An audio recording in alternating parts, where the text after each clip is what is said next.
જનગણના 2027 દેશના ભાવિ વિકાસ અને આયોજન માટે ભારત સરકાર દ્વારા હાથ ધરાતી સૌથી મહત્વપૂર્ણ રાષ્ટ્રીય પ્રક્રિયાઓમાંની એક છે. વસ્તી ગણતરીમાંથી પ્રાપ્ત માહિતીનો ઉપયોગ સરકાર દ્વારા નીતિ નિર્માણ, વિકાસ યોજનાઓ, સંસાધનોના યોગ્ય વિતરણ, આરોગ્ય, શિક્ષણ, આવાસ, રોજગાર, પરિવહન તેમજ વિવિધ જનકલ્યાણકારી યોજનાઓનું અસરકારક અમલીકરણ માટે કરવામાં આવે છે. સાથે જનગણના આંકડા વિકાસનો લાભ યોગ્ય લોકો અને વિસ્તારો સુધી પહોંચે તે સુનિશ્ચિત કરે છે. તમામ નાગરિકોને અપીલ કરાઈ છે કે આજથી 17 મે 2026 થી 13 મે 2026 સુધી યોજાનારી સ્વગણના પ્રક્રિયામાં સક્રિય રીતે ભાગ લે અને પોતાના ઘરે બેઠા ઓનલાઈન સાચી અને સંપૂર્ણ માહિતી નોંધાવે. આપ દ્વારા આપવામાં આવેલી માહિતી કાયદા મુજબ સંપૂર્ણપણે ગુપ્ત રાખવામાં આવશે. તેનો ઉપયોગ માત્ર આંકડાકીય અને વિકાસલક્ષી હેતુઓ માટે જ કરવામાં આવશે.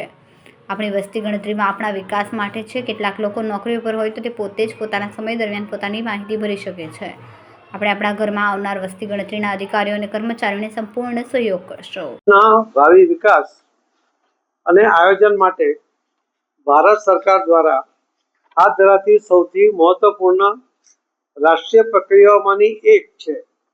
વસ્તી ગણતરીમાંથી પ્રાપ્ત માહિતીનો ઉપયોગ સરકાર દ્વારા નીતિ નિર્માણ, વિકાસ યોજનાઓ, સંસાધનોના યોગ્ય વિતરણ, આરોગ્ય, શિક્ષણ, આવાસ, રોજગાર, પરિવહન તેમજ વિવિધ જન કલ્યાણકારી યોજનાઓના અસરકારક અમલીકરણ માટે કરવામાં આવે છે.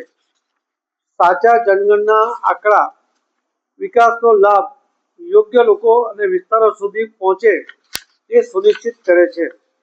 હું તમામ નાગરિકોને અપીલ કરું છું કે તારીખ 17 મે 2026 થી 31 મે 2026 દરમિયાન યોજાનારી સ્વગણના પ્રક્રિયામાં સક્રિય રીતે ભાગ લો અને પોતાના ઘરે બેઠા ઓનલાઈન સાચી અને સંપૂર્ણ માહિતી નોંધાવો.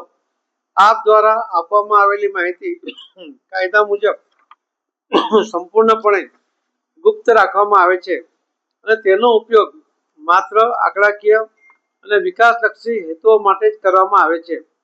જનગણનામાં આપની ભાગીદારી રાષ્ટ્ર નિર્માણમાં આપનું મહત્વપૂર્ણ યોગદાન છે. આવો આપણે સૌ સાથે મળીને જનગણના 2027 ને સફળ, સચોટ અને સર્વસમાવેશી બનાવીએ. આપણી વસ્તી ગણતરી આપણા વિકાસ માટે છે. જે કેટલાક લોકો નોકરી માટે દિવસ દરમિયાન જ્યારે ઘરે નહીં હોય એ દરમિયાન જો એ વસ્તી ગણતરીમાં પોતાની માહિતી ના આપી શકે તો એમણે ઘરે બેઠા પણ આ યોજનાનો લાભ લઈને જાતે જ એમાં નોંધણી કરાવીને એનો ફાયદો લેવો જોઈએ.